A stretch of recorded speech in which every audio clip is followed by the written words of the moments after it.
Nah, dan ternyata kalau misalkan kamu rasakan, sebenarnya itu nggak banyak banget tekanan yang harus diberikan, ya nggak harus sampai ngotot neken kayak gini sampai uratnya keluar semua ya.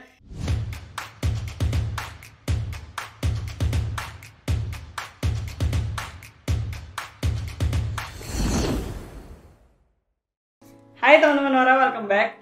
Biasanya nih kalau baru belajar main gitar, sering yang dikomenin itu atau dikeluhkan adalah, waduh nekan senar tuh sakit ya, udah pegel-pegel nih tangannya. Dan bahkan ini nggak cuma buat pemula aja ya, kadang yang sudah tingkat advance atau profesional kadang juga bisa mengalami ini. Nah di sini saya ingin bagiin tips gimana supaya kita bisa mengurangi masalah ini. Dengan kuncinya adalah mengatur tekanan atau pressure yang kita berikan ke jari kita. Kenapa penting banget buat kita mengatur tekanan pada waktu kita menekan senar? Yang pertama tentunya adalah supaya kita bisa menghindari cedera, karena dengan kita put banyak tension atau banyak tekanan di tangan ini, tentu ya sama aja kayak kamu kalau tense banget badannya itu kan pasti jadi tegang, pegel-pegel ya. Jadi seperti itu, kita ingin hindari. Nah yang kedua adalah kita ingin main itu se-effortless mungkin. Kayak kesannya tuh nggak pakai tenaga yang berlebihan, tapi udah menghasilkan suara yang berkualitas jernih. Cara yang akan saya pakai ini bisa langsung kamu praktekin aja sambil nonton video ini juga, simple banget. Jadi kalau kita mau menekan senar, kita kan pasti ingin supaya menekannya ini sampai mengenai fingerboard ya, atau papan inilah, papan jari ini. Nah kalau misalkan kita menekan senar, kita bisa atur pressure ya dengan cara seperti ini, simple. Pertama kamu jangan kasih tekanan dulu. Jadi benar-benar cuma taruh tangannya atau jari di atas senar. Ya di senar berapapun. Tapi saya saranin senar satu dulu aja lah. Ya. Nah ini kan pasti bunyinya kayak gini ya.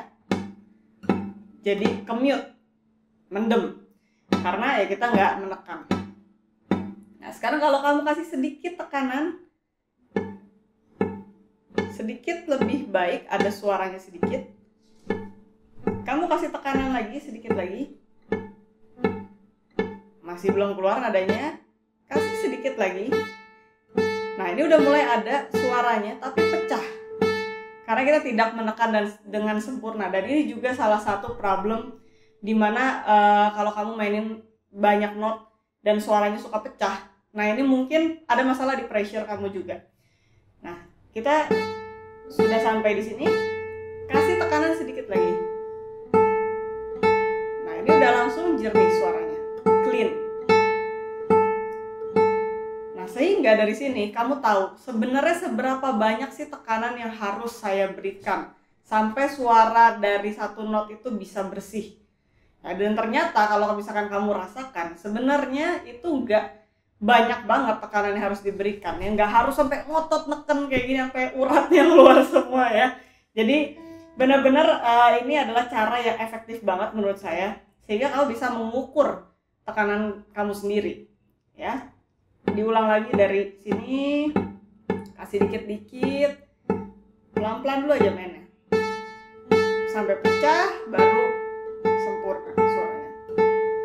Dan ini kamu aplikasikan di semua jari, karena tiap jari itu juga berbeda ya kekuatannya. Jari 3 misalkan, jari 4. Jari 4 nih yang paling lemah ya.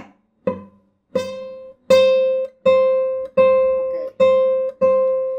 Kenapa latihan ini sangat personal dan beda-beda tiap orang ya, tekanan yang diberikan? Karena tiap orang juga punya gitar yang berbeda. Konstruksi gitarnya juga berbeda, playability-nya juga berbeda, dan kadang jarak antara senar dan fingerboard-nya ini juga berbeda. Semakin jaraknya jauh tentunya kamu harus tekan dengan lebih banyak tekanannya. Dan kalau misalnya kamu pasang senar juga yang berbeda tensionnya, itu juga akan berbeda. Makanya kadang-kadang kalau misalkan habis kamu ganti senar dengan tension yang berbeda, kamu juga harus ulang lagi proses ini, karena bisa berbeda juga hasil tekanannya. Let's say kamu mainnya biasa normal tension, terus tiba-tiba kamu mau konser, kayak saya biasa mau konser saya pakai high tension. Nah itu beda tekanannya. Kenapa orang main high tension itu lebih pegel biasa tangannya? Karena ya harus nekannya lebih ekstra supaya dia suaranya bisa keluar. Jadi goalnya sebenarnya dari latihan ini adalah kita ingin menghasilkan note yang clean atau bersih, tapi dengan effort atau usaha yang sedikit mungkin. Jadi kamu main tuh bisa nyantai gitu, nggak harus wah kayaknya tiap pindah nih banyak banget usaha yang harus diberikan. Ya jadi kita nggak mau main seperti itu, karena ketika kamu pun juga merasa bahwa main gitar jadi berat, yang nonton pun akan berasa dan tone yang kamu keluarkan juga akan jadi berat. Ya, jadi ini salah satu coba latihan yang kamu bisa praktekkan di rumah langsung sekarang juga. Dan coba deh, apakah selama ini kamu neken senar itu terlalu ekstrem sampai akhirnya tangan kamu jadi pegal-pegal atau jadi kamu jadi sakit. Right? Jadi semoga tipsnya bisa membantu. Thanks for watching guys. I'll see you in the next video. Bye bye.